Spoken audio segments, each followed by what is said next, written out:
Bonjour à tous et bienvenue sur cet audio. Alors, je vous préviens, cet audio, il va peut-être vous paraître complètement déconnant et barré et peut-être même carrément inutile. Mais en fait, j'ai très très envie de vous le faire depuis quelques jours ou quelques semaines.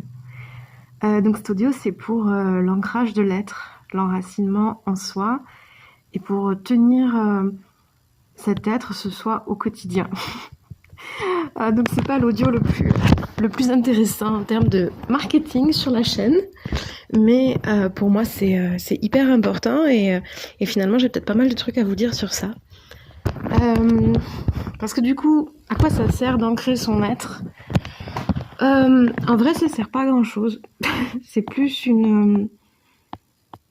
un salut pour soi-même, c'est plus l'assise dans la vie de qui l'on est, et de ses valeurs et de ce qu'on a envie d'incarner et de rayonner. C'est une protection, je pense, contre certaines formes d'attachement, d'envoûtement, de sort. C'est une stabilité. C'est une grande stabilité contre vents et marées. Euh, voilà. Mais à part ça, c'est vrai que ça sert peut-être pas à grand chose dans le monde dans lequel on vit. Mais bon, j'avais quand même envie de vous partager ça. Alors concrètement, ça consiste en quoi? Trouver son être, enraciner son être, ancrer son être. On est vraiment principalement, vu que là je suis en français, je parle aux occidentaux, aux francophones, on est principalement dans la difficulté à garder nos 3 premiers chakras ouverts et stables dans notre vie matérielle du quotidien, quelle qu'elle soit. Je pense que principalement l'être, l'âme, peu importe comment on va l'appeler, c'est vraiment au niveau du deuxième chakra. Souvent les recouvrements d'âme, ça se fait beaucoup au niveau du deuxième chakra, de la lumière intestinale, de l'enfant intérieur. Mais je pense qu'en Occident, on a des gros soucis aussi de parasitage avec le premier chakra. Donc voilà, en fait, on va travailler sur les 3 chakras du bas parce que c'est vraiment une notion d'enracinement et d'ancrage. Alors s'il y a des gens qui ont eu des racines très solides, très stables, de très bonnes valeurs initiales en termes de foyer, d'enfance, d'éducation familiale, que leur émotionnel n'a pas trop été brimé, qu'il n'y a pas eu de trauma au niveau de l'enfant intérieur, il se peut que votre être soit déjà bien enraciné et bien présent. Si vous avez une stabilité géographique, si vous avez une stabilité affective, si vous avez une stabilité financière, il se peut qu'en fait cet audio il vous serve à rien. Mais je vous avoue qu'en Occident, je croise très rarement des gens qui ont un être vertical, enraciné et présent et là en fait, quasiment jamais en vrai. C'est des profils que je croise beaucoup en Asie et en Inde, des gens voilà, qui ont des valeurs très très très fortes, qui les tiennent au quotidien, qui sont très stables dans leur vie, dans leur tête, qui savent qui ils sont, qui savent d'où ils viennent, et c'est posé. Et moi, par rapport à mes croyances, comme tout ce que je vous transmets, tout est toujours soumis à croyances, bien sûr, et à votre libre arbitre. Mais je pense que quand on ne sait pas qui on est, qu'on ne sait pas ce qu'on fait là, qu'on ne sait pas d'où on vient, en fait, on ne peut rien enraciner du tout en termes d'être-té. Je ne parle pas de faire de l'argent, d'avoir une maison, etc. Je parle vraiment de votre émotionnel, de votre enfant intérieur, de qui vous êtes profondément à l'intérieur de vous, en fait. Et peu importe qui vous êtes, quelle couleur vous vibrez, quelle est votre vision du monde, ce que vous avez vécu, etc. Mais là, l'idée de cet audio, c'est que l'être, il soit présent à l'intérieur de vous et qu'il reste, et qu'il se tienne en place et qu'il soit là. Et moi, je crois, mine de rien, qu'il y a beaucoup d'attaques inconscientes, hein, pour la plupart, qui sont faites à l'être dans nos sociétés occidentales, parce que déjà, le rythme de l'être n'est pas le rythme du faire ou le rythme de l'avoir. L'être est sur un tempo beaucoup plus lent. En empowering, en fait, on dit qu'il faut ralentir, ralentir, ralentir. La vie rapide, c'est bien pour le business, c'est bien pour la matière, euh, c'est bien pour ces choses qui sont pas très profondes en fait, qui sont un peu superficielles. J'ai pas envie de mettre des jugements de valeur dans l'audio, donc on essaye de rester dans un vocabulaire très neutre, mais l'être, on est dans la profondeur, on est un peu dans le backstage de qui on est un peu dans l'arrière, la cour arrière quoi. Et pour autant, c'est hyper important si on veut Je sais pas. En vrai, je sais pas à quoi ça sert. Moi, je l'ai fait plus ou moins inconsciemment. Je l'ai fait parce que ça me passionnait. Je l'ai fait par respect pour ma féminité. Je l'ai fait par respect pour mon enfant intérieur, pour moi. Ça fait 10 ans que je chemine, pour ceux qui me connaissent pas. Et ça fait 10 ans que je me dédie à ça à l'intérieur de moi et que ça commence toujours, tout juste, pardon, à être bien, bien, bien posé, en fait. Et ça s'est posé pour moi avec mes derniers voyages en Inde et avec une reprise de mon pouvoir et de ma souveraineté dans ma vie sur pas mal d'aspects. Euh, donc, tout d'abord, il y a un premier job par rapport à la connaissance de soi. On ne peut pas, je pense, s'enraciner et être avec soi si on ne sait pas qui on est.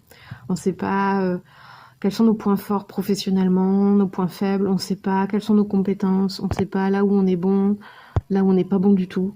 On ne sait pas ce qu'on aime, on ne sait pas ce qu'on n'aime pas, on ne sait pas d'où on vient, on ne sait pas quelles sont nos origines, on ne sait pas en quoi on croit, on ne sait pas où est-ce qu'on va. Clairement, ça aide pas du tout à s'ancrer et à s'incarner sur le plan de l'invisible.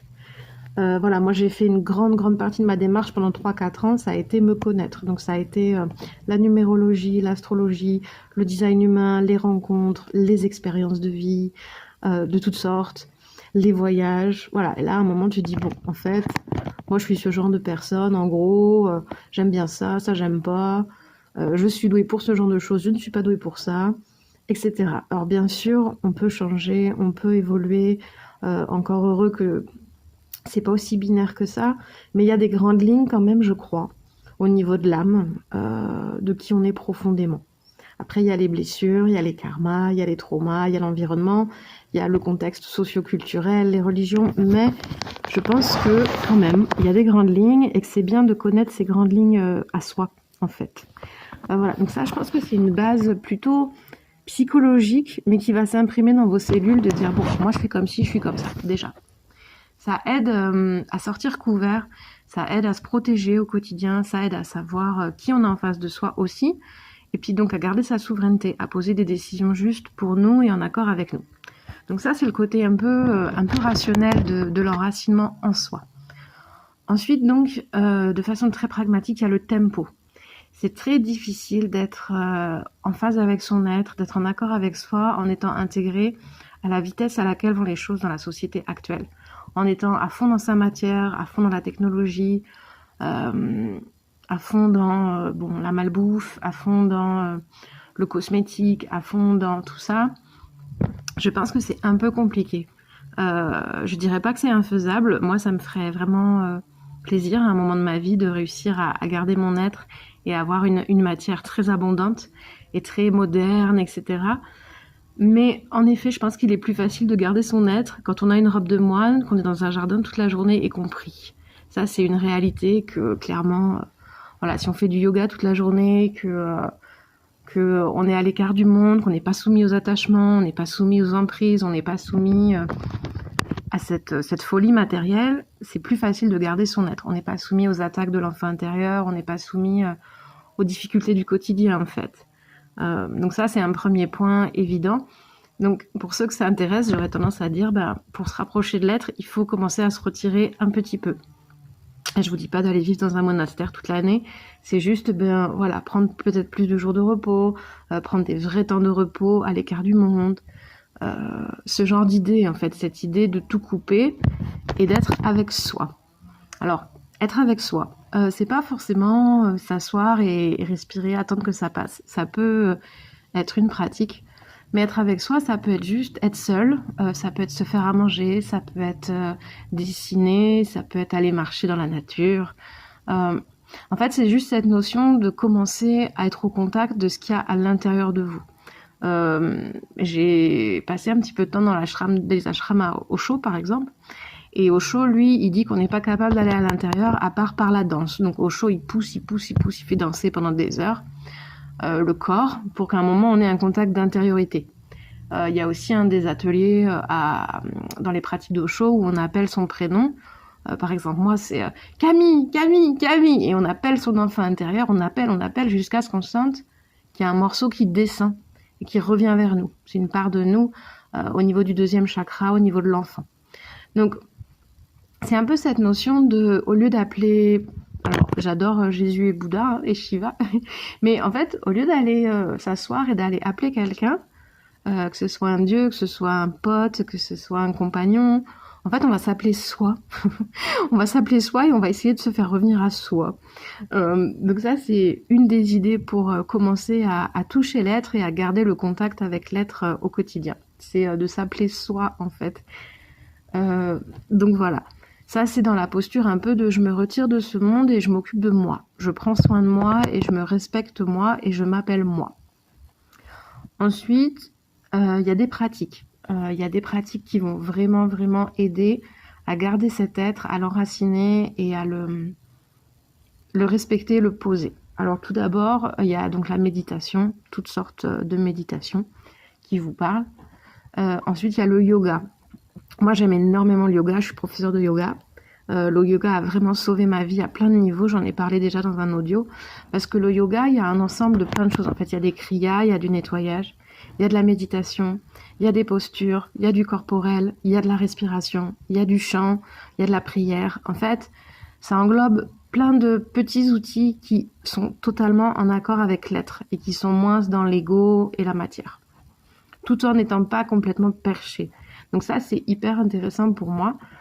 Si ça vous résonne, je vous invite vraiment à intégrer une pratique de yoga 2, 3, 4 fois par semaine, même pour les plus fous, une fois par jour. Mais je pense que c'est une pratique vraiment hyper intéressante dans cette démarche-là, en tout cas. Donc ça, c'est très premier chakra, troisième chakra. Pour le deuxième chakra, il y a pas mal de vidéos qui traînent sur YouTube pour le recouvrement d'âme et pour la guérison de l'enfant intérieur. Je vous invite vraiment à fouiller parce que on est nombreux à penser aujourd'hui que l'être et l'âme se trouvent vraiment dans ce chakra-là et que c'est le plus attaqué par l'astral et le monde extérieur, surtout en Occident.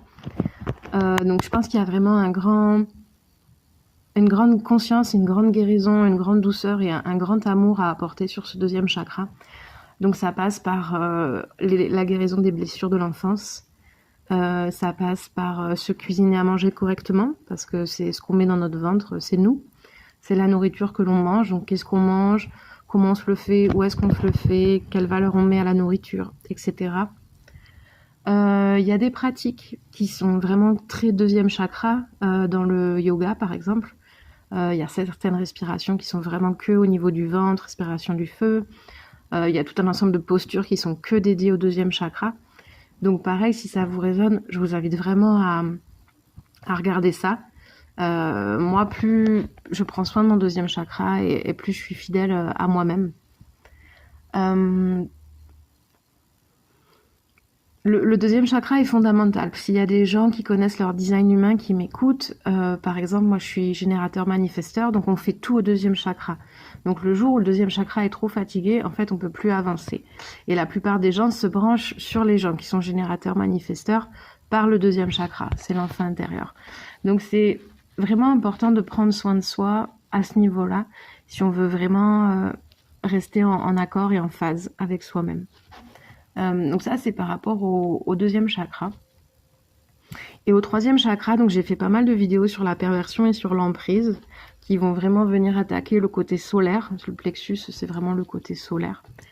Donc là, je vous invite juste vraiment à éviter tout ce qui est toxique en termes de relations, à couper les attachements négatifs, à sortir du triangle sauveur, bourreau, victime, à pas vous laisser emmerder par ce qui vous emmerde, concrètement.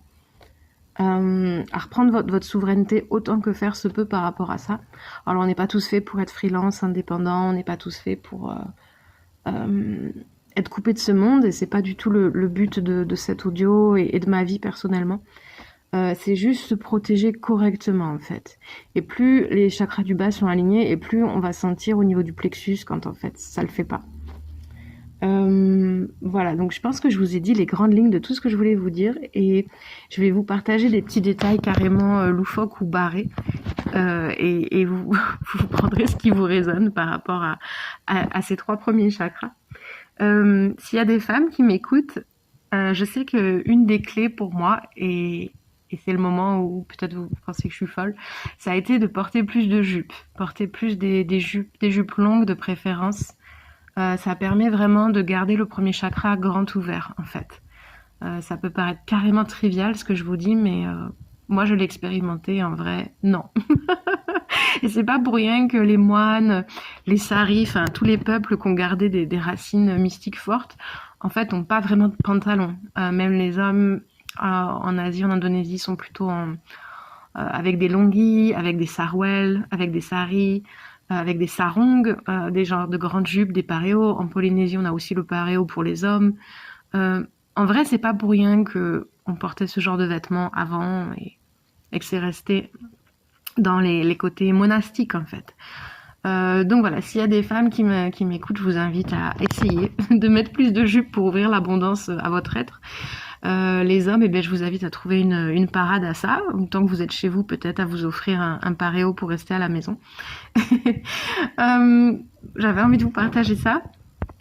Alors dans le genre truc un peu inattendu, je pense que ça peut être intéressant de masser votre périnée. Le périnée, donc c'est entre vagin et anus chez les femmes, entre donc les testicules et anus chez les hommes. C'est une zone qui accumule vachement de tension. Et en fait, en la massant, on va libérer un paquet de trucs. Et on va, pareil, ouvrir plus le premier chakra. Donc, bonne prise de terre, ça veut dire bon enracinement de notre être. Dans les autres conseils un peu barrés, j'ai envie de vous dire de manger plus de racines, des patates douces, des pommes de terre, des légumes vraiment qui vont à la terre. On est vraiment sur cette recherche de planter vos racines comme un arbre qui est vraiment dans la terre et comme ça personne vient faire chier, personne vient embêter. Un conseil un peu bateau, j'enfonce un peu des portes ouvertes là pour le coup, mais c'est d'aller dans la nature forcément, de prendre soin de sa maison, de prendre soin de son corps. De prendre soin de son temple. Donc ça, c'est corps, maison, nature. C'est vraiment le triptyque pour garder également son être avec soi et pas se faire balader au gré des vents. Alors, personnellement, j'aime énormément l'eau. Je suis un signe d'eau et moi, l'eau me resserre mes corps. L'eau me réhydrate, l'eau coupe les attaches toxiques, l'eau me soulage du stress, l'eau m'apaise énormément. Alors si ça vous parle, pareil, n'hésitez pas, vous allez au spa, vous allez à la piscine, vous allez à la rivière, vous allez au lac, vous allez au jacuzzi, vous allez où vous voulez. Mais en tout cas, pour moi, je suis pas sûre que ce soit vrai pour tous les signes. Mais si ça résonne, l'eau, c'est vraiment un outil génial. Je sais qu'il y a des gens qui aiment plus aller à la montagne, il y a des gens qui aiment plus aller en forêt, il y a des gens qui aiment bien rester chez eux, en fait, ou qui ont un jardin. Mais voilà, moi, je sais que l'eau, c'est assez incroyable. Je pense que c'est intéressant de garder un petit peu de créativité dans votre vie. Donc là, on est de nouveau au niveau deuxième chakra. La créativité, je pense que c'est de l'amour pour soi. C'est une énergie qu'on crée et qu'on garde pour soi. Et ça apporte, je pense, un épanouissement sincère et profond. Donc même si vous ne sentez pas l'âme d'un peintre, l'âme d'un chanteur ou d'un écrivain, si de temps en temps, une fois, 2 fois la semaine, vous vous sentez « Ah, je vais faire... ça peut être dans la cuisine, hein, juste cuisiner, mais créer. Mais vous sentez d'écrire un poème, de faire un dessin, d'aller faire une poterie. Faites-le. La créativité, c'est une façon très saine de décharger ce qui est en trop et ce qui est pas bon et de créer quelque chose qui est bon et qui va alimenter votre propre générateur, votre propre sphère. Donc ça, c'est vraiment pour que l'être soit nourri et comblé en permanence, en fait. Ça, c'est vraiment le côté créatif. Je vous invite également à vérifier vos carences alimentaires.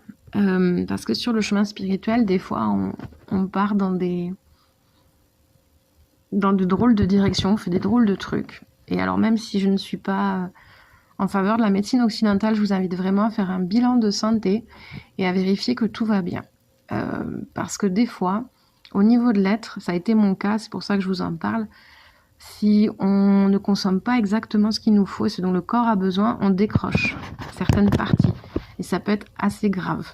Donc je vous invite vraiment à faire un bilan sanguin, regardez votre thyroïde, regardez vos globules, regardez vraiment l'ensemble, si ça vous parle.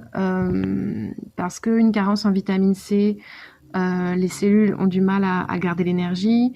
Certaines carences en oméga, les mitochondries donc n'arrivent plus à alimenter en énergie féminine. une carence en vitamine B, on va avoir une difficulté à stabiliser l'être. Une carence en fer, on sera que dans du yin, on sera pas dans du yang, pour les gens qui sont très végétariens, etc. J'ai remarqué, moi, par exemple, que quand je prends des algues, par exemple la spiruline, j'ai ma partie bébé intérieure qui se fixe mieux à l'intérieur de mon être, par exemple. Parce que j'ai manqué de fer pendant assez longtemps. Donc, il y a vraiment un rôle important à jouer au niveau de l'alimentation et du foie, en particulier, qui est vraiment le siège d'un certain nombre de choses au niveau spirituel, je pense, et qu'on n'est pas encore au courant de tout ce que le foie ne nous a pas dit comme secret. Je vais être un peu à l'encontre des traditions sur cette remarque. Coupez régulièrement vos cheveux.